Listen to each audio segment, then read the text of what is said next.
gardening friends, it's Mary from Rocky Mountain Gardens, and I welcome you to my gardening channel.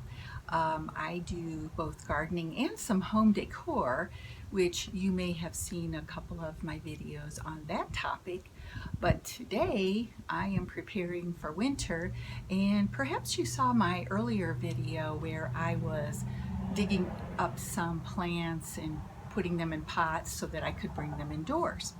Well, today is the second step of that process, getting ready for winter. And I am going to share with you how I get my plants ready to bring indoors. Now, I have some plants that are actually indoor plants normally, and I bring them out for the winter to live either on my front porch or my back porch, because both of them are in deep shade. And so many houseplants do extremely well in the shade. So they look really nice on my porches. However, I don't want to bring in any pests from the out of doors into my house for the winter. So I have some procedures that I do to prepare my plants to bring them indoors. And then of course that also includes any of the plants I had in containers for my normal summer design in my yard. I also like to get them ready to bring indoors and not bring in any types of bugs or little creepy crawlies into my home. So I'm going to give you a little demonstration and just a few tips on how you can protect your plants over the winter when you do store them indoors to keep them alive through the freezing months. So I'll be back in just a minute, and I will be moving over to show you what I do to help my plants stay healthy indoors. Okay, see you in just a minute. Here in the front of my table, I have a pothos plant. And this plant has been out on my front porch for the entire summer. So my process is to first take a look at the plant and be sure I'm not finding any leaves or other debris in that plant anywhere stuck in. And I just pull them out and get rid of them. And then I'm also looking to see if I have any dead leaves hanging on here onto this plant that need to be trimmed off. And let's see. I actually did find one, so I'm going to discard that. And then I'll just sort of check it over underneath the undersides of the leaves to look for any insects. And I really don't see anything. This plant looks very healthy. I have a new baby leaf growing right here, so it should be good to go. And so I am actually going to take this plant and I will be spraying it with this product. It's made by Espoma.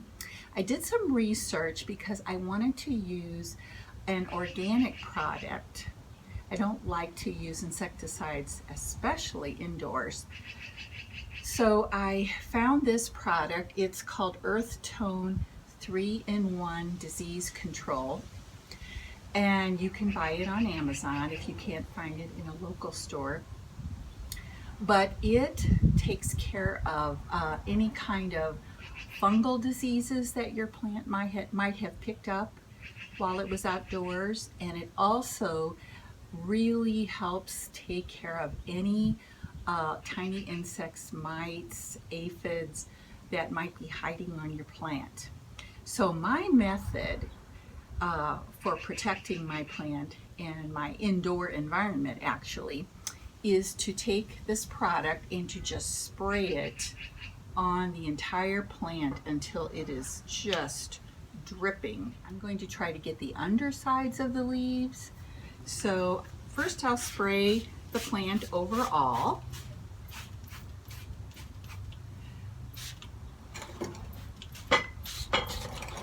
And I also want to be sure, as I said, to get the undersides of leaves as well as I can.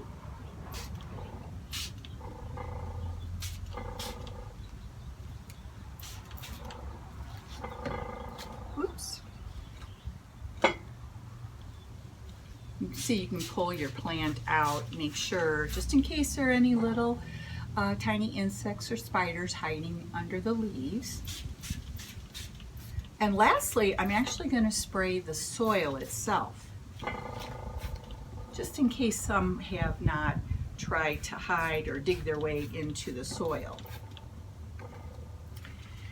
So this little plant is done. I'm going to set it aside and go on to my next.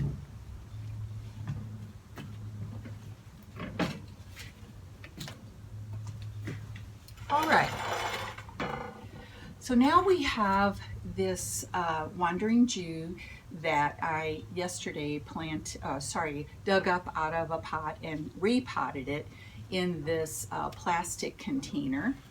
And this is what it will live in for the winter time. And I did, when I was repotting it, I did look for any insect pests or any signs of disease, and it did seem to be fairly healthy. So I will spray it with the Espoma today as a precaution. Now I wanted to share with you, since I have an inexpensive pot, this plastic pot that I got with another plant that I purchased last spring, and I do save quite a few of my nursery pots for this purpose because, you know, they're free. But for an underdish, I like to purchase these inexpensive ceramic plates at Walmart. I mean, they're under $2 and they are glazed on both sides, so when you water your plant in your home, that water will not seep out if you have it set on a wooden piece of furniture or anything. You know, you always need to protect your furniture when you have houseplants. So I have this ceramic plate, inexpensive, and you can get them in different colors to sort of match your decor. So it's an easy way, and honestly, this is just as cheap as a terracotta underdish or a plastic underdish, and it looks much nicer. So I highly recommend using a cheap ceramic plate. I mean, you could go to Goodwill or the Ark also to try to find some inexpensive underdishes for your pots. So we'll just place it on this pot, and that's how it will live in my home. And I'm going to go ahead and spray, basically just spray the living daylights out of this plant. And I will be certain that my home will be free of insects too over the winter time.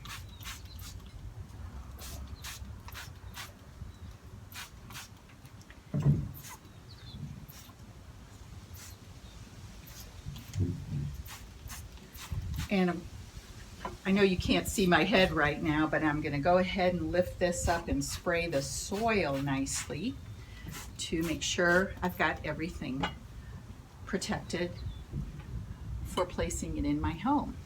All right, so that is plant number 2.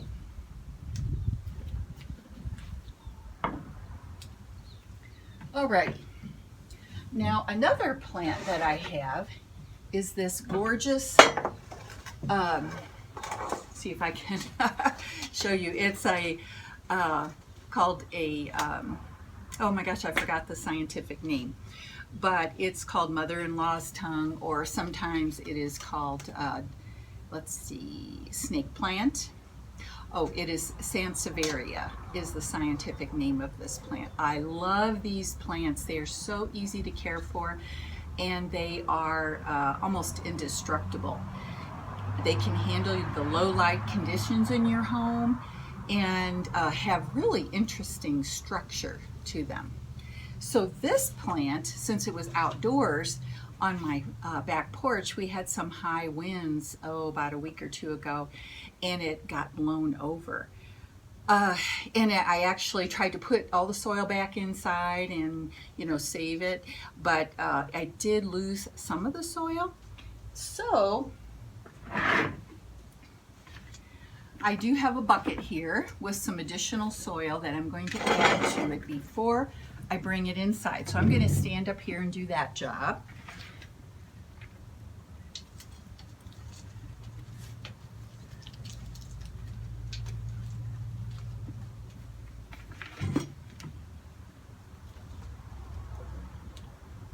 I want to be sure that it has enough soil to stand up firmly because it is a very tall plant, and like I said, it needs to have that support of a good soil system to help it stand upright.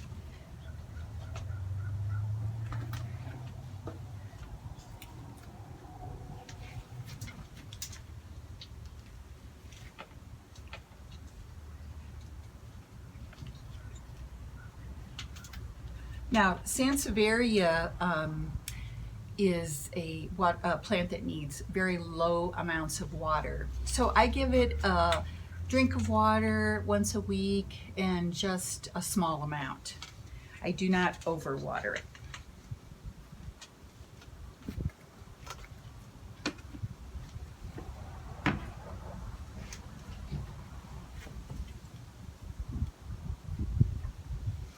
So my next job will be to spray it thoroughly with my bug spray and disease control. So I'm going to go ahead and do that, and I'm going to really douse it well to protect it.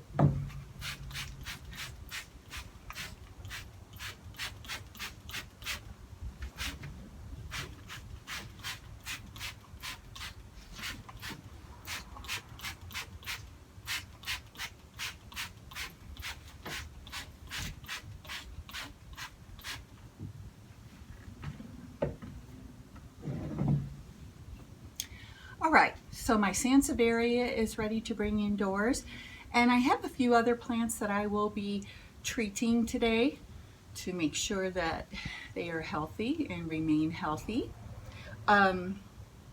So I will stop this video for a minute, and then I'll show you some of the other plants that I am treating.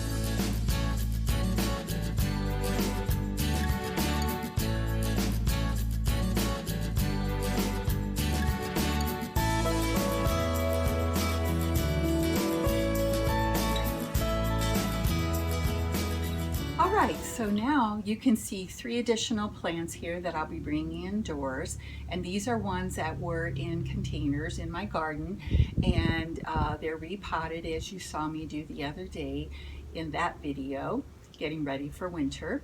And so now I have this beautiful purple heart plant, just really excited to have it in my home over the winter time.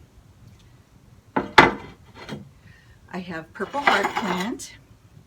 I have this absolutely gorgeous Rex Begonia. Take a look at those leaves. Aren't they really interesting and pretty? And lastly, I'll bring this one around.